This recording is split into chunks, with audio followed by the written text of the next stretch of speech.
Hey you guys, it's your senior and it's Dee, Julia. Hope you're having a great day. This is your Desire Part 2, number 2. And I'm really excited about this because I hope I can give you some fresh new material. This one's called What's My Style? And quickly I want to let you know, first of all, I think I'm going to have to add a supplemental one of these because there's a couple of key skills that I can't work into a 30-minute call or 30-minute Facebook Live, so I might have to do 5 of these instead of 4. But nonetheless, I'm really excited about what I have prepared for you today. I hope some of it is really fresh and some ideas that maybe might be new for you. Many of you who've been around for a while, you've heard of the DISC, and I believe that you're probably like, oh, here we go again, but I promise I've got some new stuff for you. But I do want to kind of go through a cursory view of the DISC just for our brand new consultants who may not know.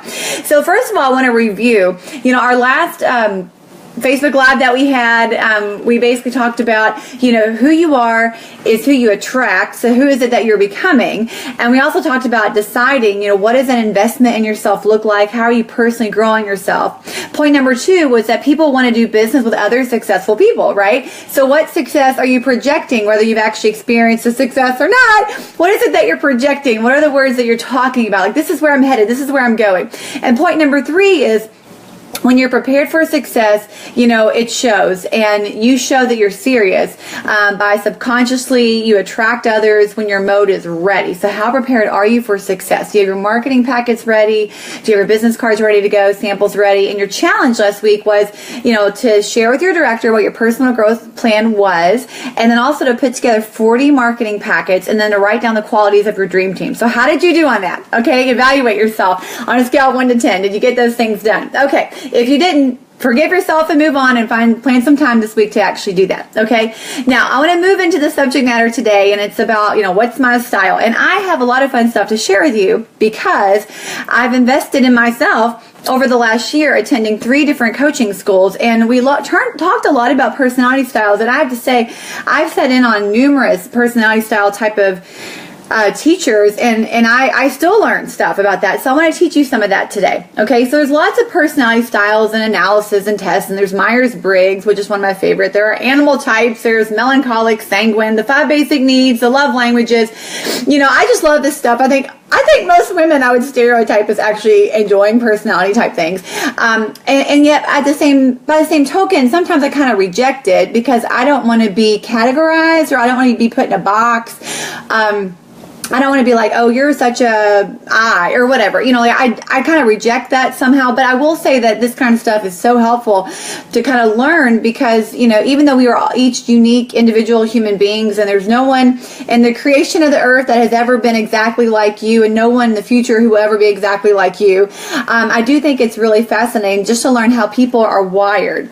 And so I want to give us a framework of kind of learning these things as we move into, working with people, because you're building your team, right? And so you got to really master some of these people skills.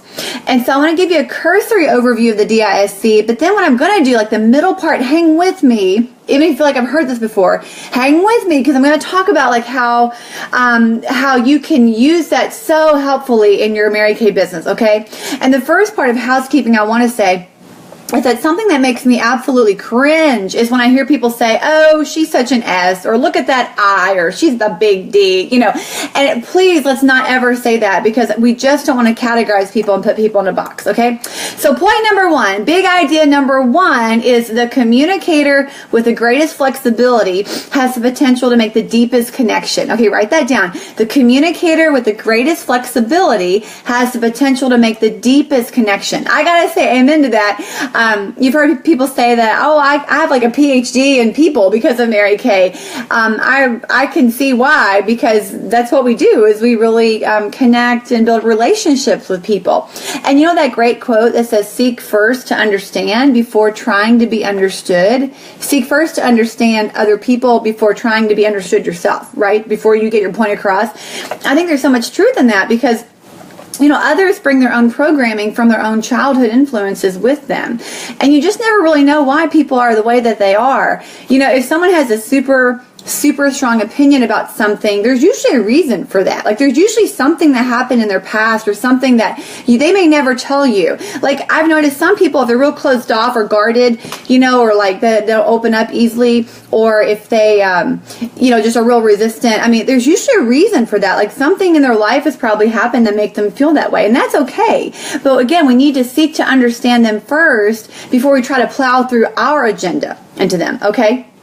And so the more that you study personalities and what makes people tick and what others value and learning to speak their language, I think the more that you will likely attract other people to you because it shows that you're trying to understand them instead of trying to get your own point across. It shows that you care, that you're sincere. And, Mary Kay Ash always said that we have 2 ears and 1 mouth. Use accordingly. And so I want you to begin to see the DISC almost as like 4 different languages. And if you're going to be the flexible communicator in this relationship, then you're going to have to learn how to speak her language instead of expecting her to speak yours. Now, this can be tough because we are the world's leading expert in us, right? Like all we've ever known is being us. Like I don't know how it is to be someone else. All I know is how I am. And I'm the only one that knows what it's like to be me, and you're the only one that knows what it's like to be you, right? So it takes getting outside of yourself to bring awareness of communicating in her style, like consciously thinking, am I communicating in her style? The first thing I want to talk about is body language. Like if she sits kind of back, then you want to kind of mirror her. You want to kind of back away a little bit. Like if she's backing away, like the other day I was standing with somebody and they kind of backed away from me, and I kind of backed up too because I thought, oh no, I'm too close. So it's important that you're real aware of that. If she's real expressive with her hands and with her face, then you can afford to be a little more expressive too. For me, I think I do it almost unconsciously, but it's become second nature. But if that's not natural for you, you want to start being aware of that. You also want to mimic her tone and her gait of voice. I met with a psychologist a few years ago who evaluated one of my children. And when I met with the psychologist to go over the report, she talked so fast. I mean, it was like, and so as a result, I just started talking fast too, and when it was over, we walked out of the appointment, Seth looked at me and he was like, do you think you could have talked any faster? That was like the battle of who could talk faster. And I mean, it was. I don't know if I've ever talked that fast in my entire life, but we were like doing dolphin talk. We were both talking so fast. But, but it wouldn't have matched if I was like, so what do you think about this? We wouldn't have jived. But again, I sped up to match her. She didn't speed up to match me. And she's a psychologist. But anyway, and the same thing is when you've got someone that speaks slower, you've got to slow down too. You've got to match. Okay, the other thing I want to say is that, we know there are 4 of the DISC. There's D, I, S, and C. And most people have a dominant and a secondary type. Some people are just even across the board, but most people have a dominant and a secondary, and there are degrees, of both. And I also want to really get through here that your personality type does not correlate to your success. Absolutely not.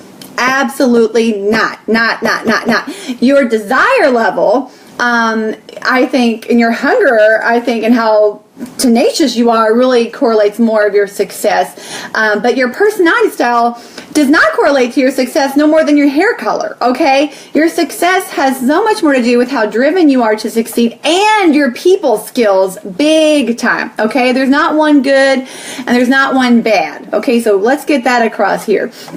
Okay, so first of all, I have a little personality style test, quote, whatever thing, exercise that I'll put here in the Facebook group afterwards for those of you who want to kind of have a real cursory look. You can also Google free DISC personality test if you want. But what I want you to do is, if you're taking notes, draw like a big giant plus sign on a piece of paper, okay? And at the very top, I want you to write outgoing and then quick decisions. And at the bottom, I want you to write reserved, more methodical decisions, okay? Outgoing, quick decisions, more reserved, more methodical decisions, okay? And on the left side, I want you to write task-oriented, and on the right side, I want you to write people-oriented, okay? And so you'll see that the top is like outgoing, quick, task-oriented here, people-oriented there, and likewise at the bottom, okay? And so I want to actually show you something. Where is it? Okay, and so basically we have the, I don't have it. Okay, sorry, I thought I had it. Okay, so I want you to write in that grid is the D is the top left, because they make quick decision, them are task focused, and the I is the top right, and then the The S is at the bottom where it's more relationship oriented, slower decision making, and the C is the one that's more task oriented and slower decision making. So my mom, for example, is a high D. S, and she's always like trying to get things done, okay, but she's way D. We call her the general.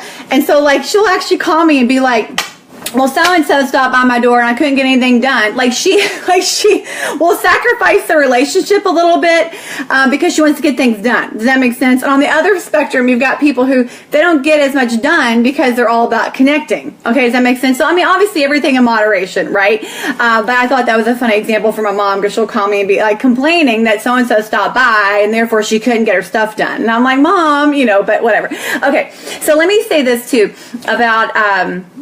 well, actually, let me shift gears. Let me go over this. Now, this is a little bit something that I'm sorry if you've been around for Mary Kay for a while and you're like, I've heard this a million times, but I have to go over this. So give me 5 minutes here to go over this. I want to talk a little bit more about the DISC just really quickly, okay? The D stands for dominant, just so I don't lose half the people who are on here to like, what's the D? D stands for dominant. Okay, they tend to be people of action. They love success. They love to win. They love challenges. They love being in charge. Okay, they love authority, like given the authority to just run with the program. Just go do all of it. I won't tell you any details. You just go over it, okay? When you're talking to a D, she, as far as like a recruiting type of situation, she's way more into like individual effort and not like the team, okay? Like that would be me, like in college. Like we would have the group, but I would do all the work, instead of the group, because I wanted it done my way, because my way was the right way. Okay, no one could possibly do it as good as me. Like, that's like a D. Is like they like control for sure. They're very independent. They love challenges. And money tends to motivate them, prestige, titles. I know it sounds probably superficial, but they like to be in charge, and they like people to know about that. They don't like to be told what to do. And so if you're leading your team, like you're moving up in the business and you've got a really strong D on your team, she doesn't like you like getting up in her business. Like she doesn't need to be excessively communicated with. Like you may not hear from her for like 2 weeks, and then when you talk to her, she's like, oh yeah, I did 90 faces in the last 2 weeks. Like you don't even know it because she's not even connecting with you. So D's have a tendency just to run off on their own and go get things done, which is great. But they don't like sometimes they don't like all the mushy, all the gushy, huggy, they're like, girl, I'm good. Leave me alone, and they tend to be really direct. And here's what I want you to know, especially if you're like a high I or high S, D's can hurt feelings. Like they can hurt your feelings. They don't mean to hurt your feelings. They're just like telling you what they think. And when a D gets mad, she goes blah, blah, blah, and she gets it out and then she's over it. Like she's over it. She's not still thinking about it. Whereas like a feeler, like a high I or a high S is like hurt by it, but they don't realize like the D's already over it and she's already off on the next thing. Okay. Anyway, and they don't like trivial interference, and they like lots of options, but they want to choose. Like they don't want to be told what to do, and they love to be coached because they like to come up with their own answers. Okay, so that's a little bit about the D. The D fears being taken advantage of. So in a recruiting situation, if I'm talking to a D, I want to make sure that I let her know like about the 90% buyback guarantee and I don't know how you really relay that, but just like that you're pure and that this is, you would love to have her and that she'd be such an asset, to her team, to the team. But here's the deal. She needs to see results. And what I've noticed with D's is that they've got to see results or they're gone. Okay? D's have to see quick results. They've got to see something. They've got to see some type of win. And sometimes D's make the win to be the big, huge thing when you got to kind of point out, really, that was a win. A little baby win was a win. Okay, let me move on to the I, and then I promise I'll get to the really juicy stuff. The I stands for influencer. Okay, they tend to be performers, creators. They tend to be very creative. Everything is in terms of fun. They love the celebration, and they love seeing other people being celebrated too. So sometimes they don't have to have all the spotlight, but they want to make sure that their people on their team are being celebrated, okay? They love testimonies from other people who've been successful. They love the connection, and they sometimes need to be kept on track, like they just can kind of go off on tangents, and that's fine, but you kind of have to bring them back a little bit, and sometimes they just need plans that are out in writing, and sometimes they struggle with organization or getting started, and what they fear is they fear rejection, and they also fear looking bad in front of people. They fear kind of being called out in front of people. Like that would be a big no-no, for an I. So that's a little bit about the I. The S stands for security and steady. They are very, very, very warm. They're very warm. They love an openness. You feel very safe with an S. They're very loyal, traditional, and they love like a warm, friendly environment. They do well with face-to-face contact, and they're really good one-on-one. With training, they need step-by-step, though, directions. You can't just go do it. They kind of need to be told, like, this is first, this is second. They like the methodical part of it. And the deal with an S, you guys, if you're team building and you work with an S, you have to tell an S, you need to be straight up with me and tell me what you need. Because sometimes what an S will do is they need something or they're thinking something, but they don't tell anybody. And it's not that they're expecting you to be a mind reader. They just don't know how to say it where it'll come off without hurting someone's feelings. They're so afraid of hurting someone's feelings that they sometimes don't tell you what they're really thinking. And so if you're an S, if you've got a lot of S in you, you need to be aware, like, I need to speak up. I need to speak up. I need to speak up and just be straight up, okay? Sometimes S's, can hold things in for a long time, and then when it comes out, it's like, it's like a little bit passive aggressive. And so we want to make sure we don't have any passive aggressive, okay? That's very, very important. An S fears conflict. She fears unjustified pressure. Now listen, in a team building environment, you got to think about that. If you're trying to move quickly and you feel like you need one more person and you're talking to a dominant S, and you're like, I need you right now, and you got to do this or whatever. I mean, you're going to lose her because she's going to feel pressure from you, all right? And so that's what she fears. And she also fears sudden change. And the C, okay, stands for conscientious, and they're very, very detail-oriented. They love structure. They love specific goals, and she wants a stable, goal-oriented organization. She loves training, loves to be trained, and she needs evidence that Mary Kay is a proven system for success. All right, she needs to know that. The other thing is C's tend to be perfectionists. So a C fears unjustified criticism, like criticizing someone, for something and they feel like they didn't deserve it. They fear getting it wrong. But they need clearly defined next steps, okay? And the other thing is with C's is that sometimes they'll be silent. Like you ask them a question, they take a long time to respond, and it's because they're actually thinking. So let me say this, and the S's sometimes are the same way. They take longer to respond because they're thinking, they're internalizing it. So I'm kind of jumping ahead in my notes, but like at an individual consultation, for example, when you're at the one-on-one at the end, okay, you're sitting there with her, and you say, okay, I've got my pen, and you're like, okay, I do my second appointments on Tuesdays and Saturdays, so what works best for you?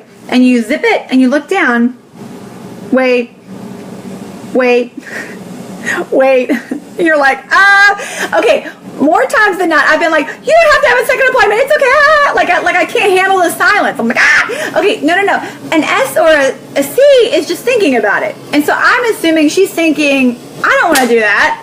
But that doesn't mean that. That just means like she's thinking. So don't blow it. Don't blow it. Don't blow it. You got to be like, zip it, girlfriend. Look down. Don't blow it. Okay?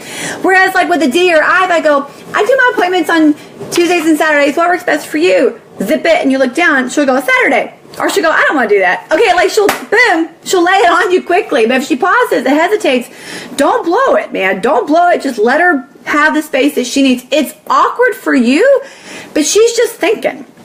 That's all she's doing. She's just thinking, okay?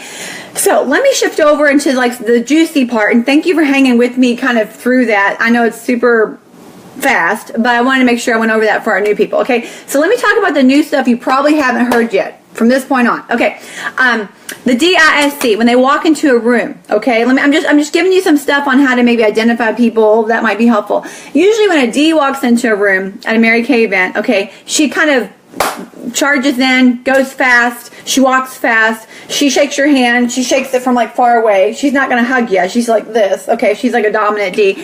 She charges in and she goes straight to her place that she's sitting, or she wants to sit. She just picks it and sits. Okay. The I, when she comes in, she's kind of like, looking around. She's looking around for people that she knows, and she'll start hugging people and start connecting with people. And when the meeting starts, she's still standing. She hadn't even found her spot yet because she's been talking to everybody. Okay. All right. The S, when she walks into the room, she's got her stuff. She may kind of hang back a tad, look around, and just like see who she knows, and then go over them to sit next to them. And she's sitting down, she's chatting with somebody in a one-on-one conversation. Okay, she'll chat and she'll be real like into their conversation until it begins. A C, when she comes into the room, she probably hangs back and looks. She picks where she wants to sit before she starts moving. And then she walks to the seat. She sits down. She stacks up her stuff in front of her, and she has her pen, and it's like everything's at like a right angle, and it's all like she defines her space. This is her space. Okay, that's what a C will typically do.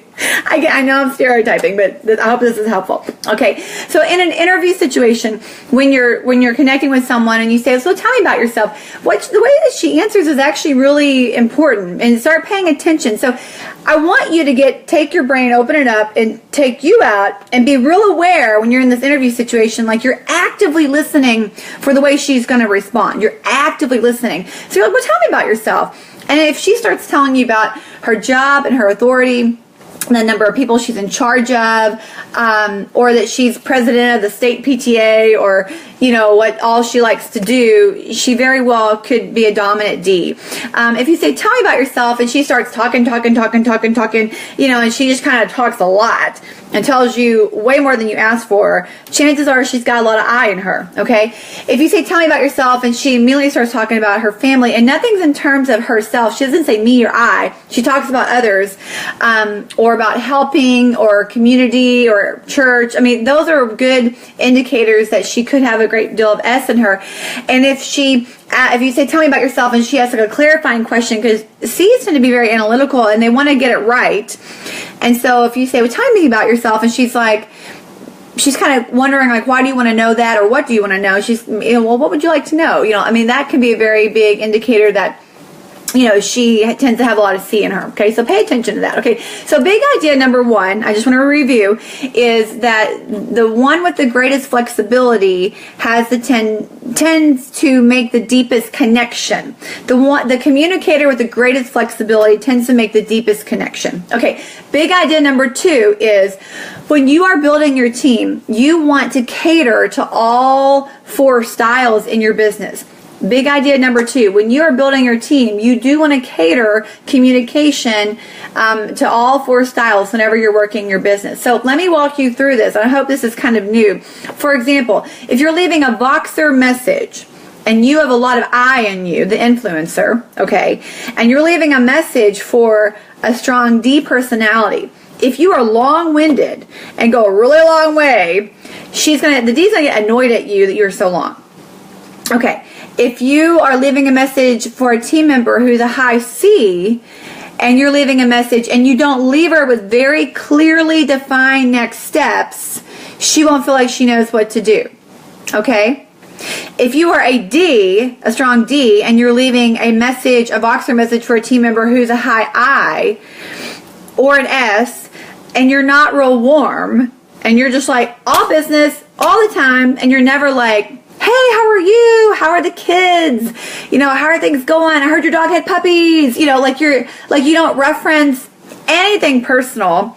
The high I, and especially the high S, will take it like you're using her. You're using her. All you care about is making money over the last 15 years, I've had more complaints from upset consultants who had a strong D director who got their feelings hurt and felt like she was always about business. She didn't care about me.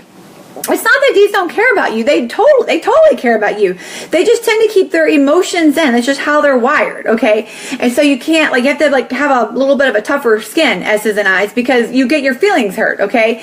I know it's just how you are. I've got tons of INS in me, okay? But I'm just saying, it's just how D's are, okay? So just get over that. I mean, that's just how that is. But that can you see how in a Voxer communication style, or if you're a strong C and you're leaving a message for your other team members and you're very like going into tons of detail with the D, like they just want bottom line. Bottom line, fewer words, the better. Okay, and so those are some examples. So as a sales director, if I am communicating with my team, leaving training messages, and as a consultant, if you want to move up to be a director, you need to learn this now. When you leave a Voxer message, this is how you handle all 4 styles. Okay. When you leave a Voxer message, leave it where people can fast forward it, okay? Because if you don't do that and it's only a link, your Ds are not going to listen to it because they can't fast forward it. It's just too long, okay? If your Voxer messages are really long and winding, the D will go, I'll save it for later, and then never get to it. It's true, because they just won't. It's just too long, okay? The I's, they love stories, and they are okay with more wordy. They love celebrations on Voxers. They love pictures and little emojis. Add emojis to everything. Usually I've noticed that I's tend to process by talking.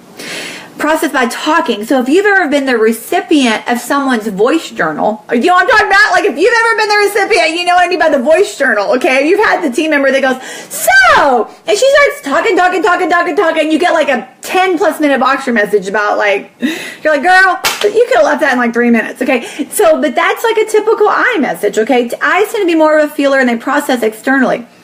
Okay, and S on Voxer, she's going to really love personal stories, like testimonies from other people. S's tend to be more of a feeler, and so they want that connection. They want that community, that tribe, that girlfriend connection, okay?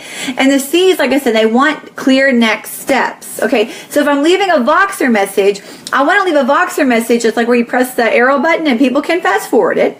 Okay, I want, after the Voxer message, I want to leave bullet points to go over my main points in the message.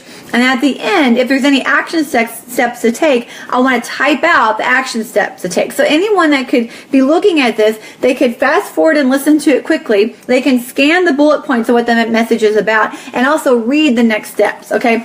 I know it's like an extra step in communicating, but as an up-and-coming leader in this area, you're going to have to know how to communicate in other people's styles, okay? And in the Voxer, put lots of like emojis, okay? Make it pretty. Okay, now let me talk about hostesses. DISC, why would each hostess book with you? All right, this is good. Write this down. When you are booking people, okay, when I would, as a consultant, write down like all my people I wanted to book, I would write next to them the reason why she might book with me, okay? Now, you may